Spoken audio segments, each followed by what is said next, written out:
Hello and welcome back everyone to the Rocket Rabbit run-through of Bloodstained Ritual of the Night on the Aurora playthrough. You'll notice that we're actually doing 225 points of fucking damage to Gremory when we hit her with a normal attack.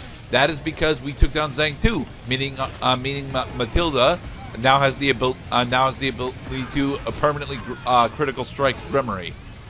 Yay! And which is why this Gremory fight is already half over. Which is hard to see because we don't have a visible enemy health bar. Yeah. Honestly, I dislike that we don't actually have health bars. It's why one of the best accessories for Miriam specifically is the gauge glasses. I fucking love the gauge glasses, and I really wish other characters got access to them. Come join us in the blood-filled abyss. So much metal. So much damage. That has always been a Castlevania thing from the very beginning. That you could see a boss health bar. Kind of. With Matilda's strike, the moon demon fell, but home, Aurora failed to return. Something more needed for this curse to dispel. Once in motion, not easy to adjourn. Having come so far, the princess persists. Oh, thank with goodness. faithful friends now into the abyss. Alright, so good. So we're not just getting a goddamn game over right here. No, we're not. Hey, we get to keep playing! Woohoo! Just for a little while, because we only have one major boss fight left.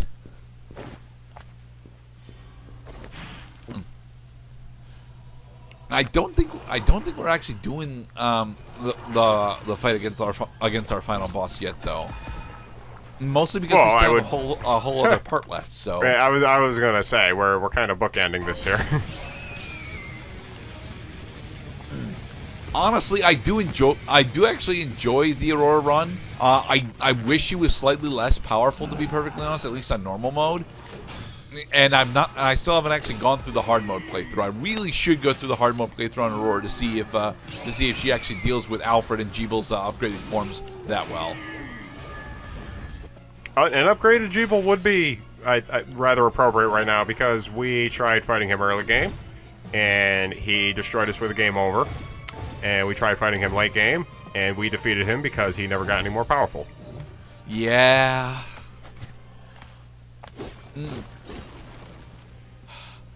I'm not sure what we're doing this part, honestly, because that's the final boss door right there. Huh. And there's the save room. Well, this is not very Dark Souls at all. I mean, what the hell is the death penalty with this place? The fact that the fight is 2 phases. I mean, okay. I mean, Dark Technically Souls, 3, Bloodborne. but, you know. The final boss in Bloodborne also has a really, really short run-up to the boss and takes place in an environment that is not designed to hurt you, unless you want to be a smartass and start jumping off the platform in the Hunter's Dream in order to cause falling damage to yourself. Alright then, here we go. We're gonna fight against Dominique. Dominique is honestly interesting as she is the only boss in the entire game, except for maybe Craftwork, that actually has resistance to light elemental attacks. And this is due to her backstory. As such, Aurora doesn't honestly do all that much damage to Dominique, but you'll note that we're still doing quite sizable numbers to her, despite that. It just made me chuckle. Oh my god, she has backstory protection. No. Also, Summon Ghost is one of her most offensive spells, and I have no idea how to answer it with most of the characters. Well, you answer it with smack, of course. Smack, smack, smack, smack.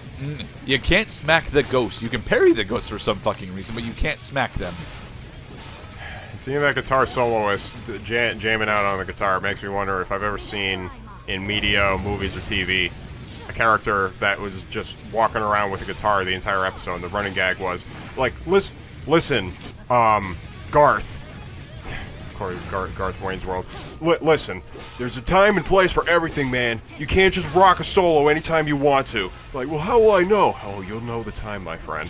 And at the very end of the episode, he nails the timing, and his guitar solo is welcome, and it rocks the house. But every other time, he gets shut down like Nick's. Cut.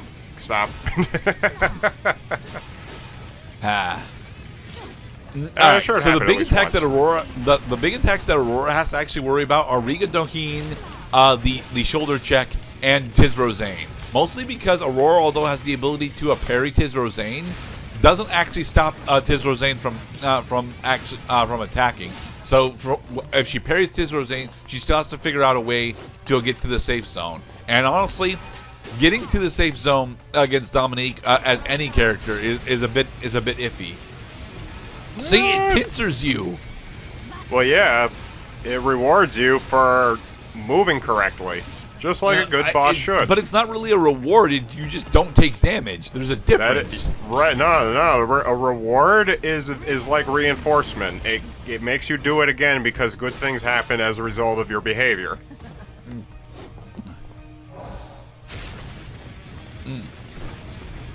Like, bro, if you're gonna rock phase 2 guitar complete. solo, Let us go into the final boss. all right, phase 1, phase 2. Hello, frames per second. Behold, Bale. Uh-oh. And no, not the Diablo 2 Bale, although he's based on the same demon, so. Oh, Trigon. Nice.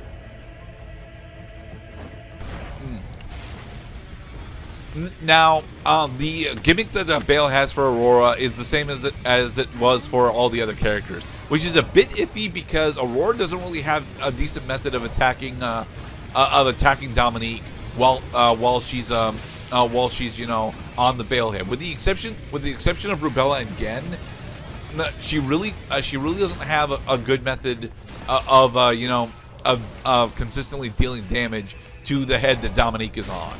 And Rubella doesn't do all that much damage. It's just a really good heal spell. So Light Ray is still really powerful, but you end up having to get much closer than is comfortable for. So we are supposed to be in flight mode for pretty much this entire boss battle. Except when she actually stops moving, specifically so that we can actually cash in a bunch of melee damage.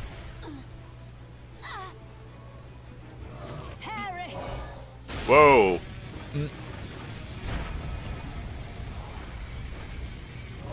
Well, this is the most fucked up centaur-type creature I've seen in a while.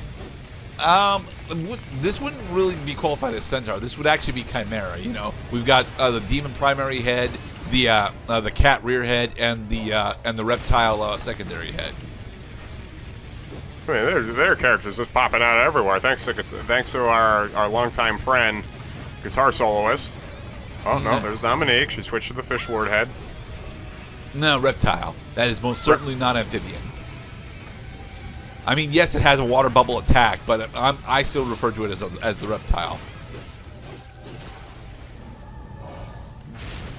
And of course, Fluffy Kitty. Honestly, I'm not entirely sure which of the three heads Dominique's sitting on is honestly the most threatening. But there we go. That's final boss. Yay. Aurora is too overpowered. Very much so.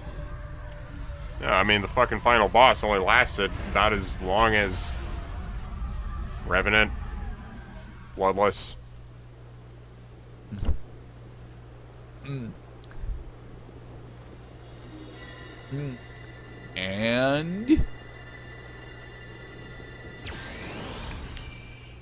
the Seal of Orichalcos. No, the Seal of Orichalcos has got the 6-pointed star in it. This is a different Enochian seal. I find it interesting that Aurora gets this ending because yeah, this is the ending that Miriam is supposed to get, and Miriam is the only other one that actually gets this specific cutscene. Hey, Johannes.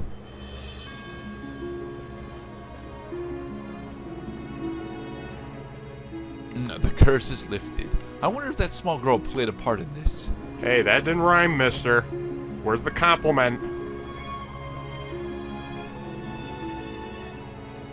The game is done, the sky is blue, but will you start a game anew? Evil banished and violent throes.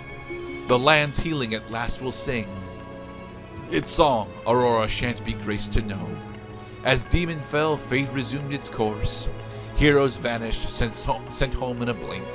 From Austrian cliff to Lumerian source. People saved moments before they could sink. Aurora's return in the nick of time. A tale passed through Lemurian lore. Led to happy ever after went the rhyme, as you may have heard once before. But Miriam, now 'tis late, the night grows dark and deep. Close your eyes, let go, and drift off to sleep. And in the next episode, we will go through credits. Credits. Be safe, everybody. Yes. AB, Have a good AB time. is the rhyme scheme. Always the rhyme scheme.